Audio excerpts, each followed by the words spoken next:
But yesterday, when I read the news about Stephon Diggs not being on the PUP list, I got excited. I have tempered expectations this year of the Patriots overall, because it's more of a betting line kind of thing. But seeing Stephon Diggs not on a PUP list, I feel urgency. When I saw that Travion Henderson signed a guaranteed contract, I felt urgency. So that's my biggest takeaway from just an announcement of who's there and who's not, and watching Forged in Foxborough, which we'll get some thoughts on, feeling a little bit of urgency from the Patriots compared to a year ago.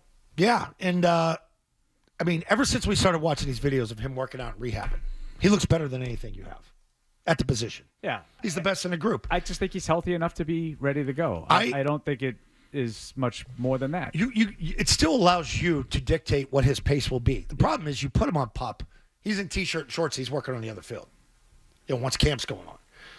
He won't be in team periods. He won't have the helmet on in team periods. And the difference is you can pick and choose and do that during practice now and still keep him out of games. Right. And Joe, I think you said as opposed to last year. So Kendrick Bourne would be the guy from last year who did start on PUP.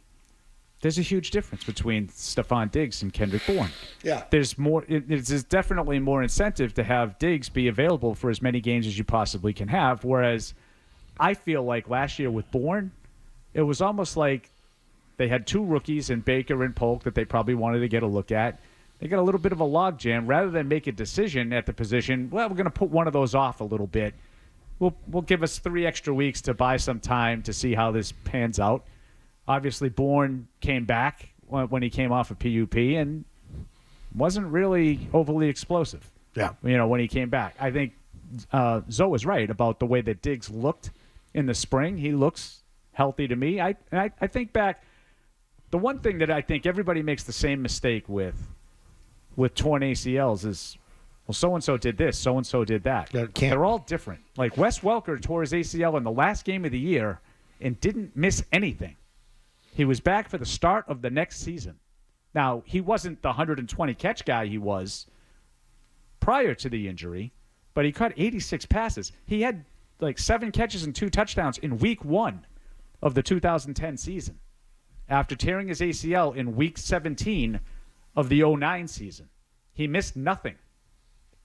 So these guys, to me, it's all case by case. I agree with Zoe. I thought Diggs looked the part in the spring of being healthy enough to go. Why slow him down? He's ready to go. Well, so when I say urgency, I just mean it as, last year they took a week off when they didn't have to. They could have started early. They didn't. Oh, that bothered me. Absolutely. That's a great point. They're all in. I mean, a lot. Again, they got Henderson done, gave him the money too. Like, when they start camp this week, I know that we're only going to really be able to see them in helmets and shorts and running around, but I think they mean business. That's what I mean by urgency. Well, September's a big month. I mean, whatever way you want to slice September, you've got to get out of September at 2-2.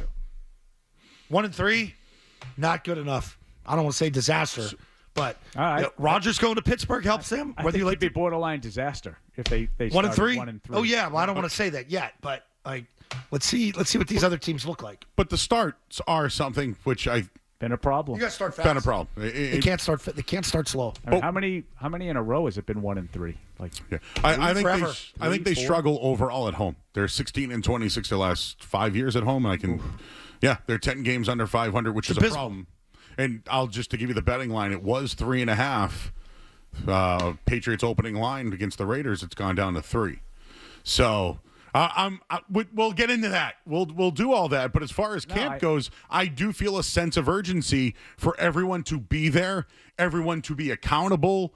And I feel like there's going to be a lot of competition. I don't think Vrabel cares about what you did before, and I think it's great. I think that's good for the guys like Duggar, Ramondre Stevenson, and them. You're going to have competition. We're going to put the best guys out there. We've carried you over. You're making big money. You've got those second contracts with the team. You still have to go out there and you have to prove yourself in camp. And that's going to be fun to watch. Is there a player, not Drake May, that is most essential for the Patriots this year? Left tackle. Period. It's a good one. First thing I think of. That's it. Left tackle. It's a good one. I mean, it's hard to get around. I think they got questions across the board up front. How much they were hamstrung by the offensive line last year. You can't do that every season. You can't go into every offensive series saying, how do I work around my offensive line? So, I mean, I hate to be boring, but I think Zoe's got the pick. I'll be different. I think they were the worst team in the league at stopping the run last year. Not according to Godchild after the Chargers game.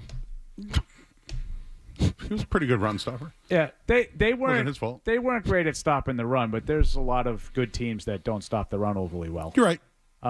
I'm just trying to be different than you guys. Yeah, no. I think Milton Williams has never played three down. I don't know what he's. Can Christian Barmore be healthy?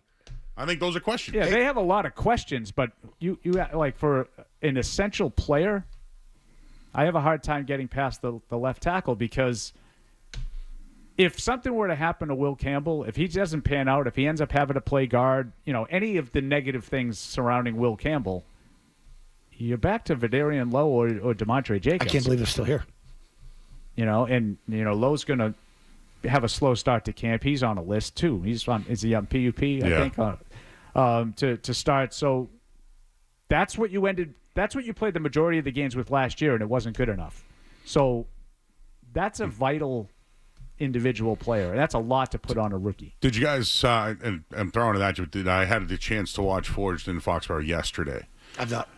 But just one takeaway from it was Doug Marrone working with his two assistants and how much effort they're putting into the offensive line and teaching guys how to come off blocks and double teams and how to learn a stunt.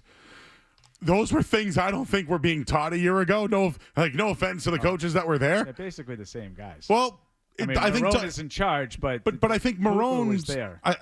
So good pushback because that was a takeaway of mine was, whoa, there's a lot of communication going on here. Marrone is telling guys what to do, but working with certain guys as well. I saw a lot of collaboration. It just seemed like there was an emphasis on the offensive line on Forged and Fox. Yeah, they're going to be – their coaching staff is a long way ahead of what it was last year. There was so many guys that was sort of first time in a role last year, and you don't have that. Doug Marrone's been an experienced offensive line coach. That will be better. Some of the guys that he's working with have some experience now.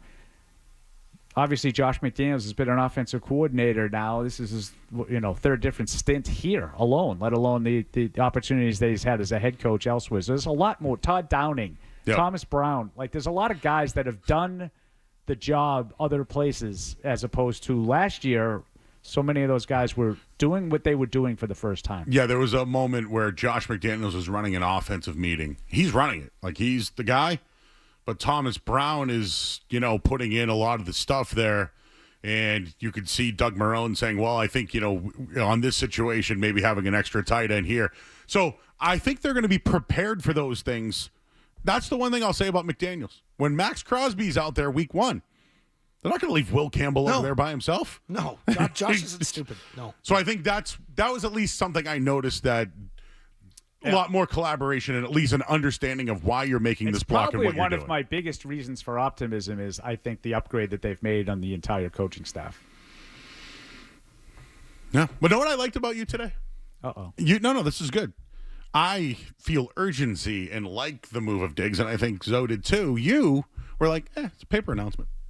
It's just, and then when I say, hey, I saw those guys, they were there last year. Based on the spring, I was not surprised that Diggs is not opening camp on PUP.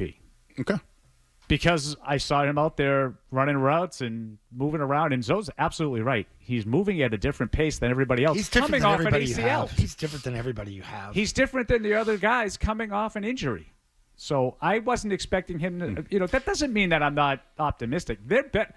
Everybody keeps saying, what do you think? What do you think? You go out, so I'm sure you get bombarded is it with the this. 12? No. It's just, 9. What do you think? What do you think? What do you think?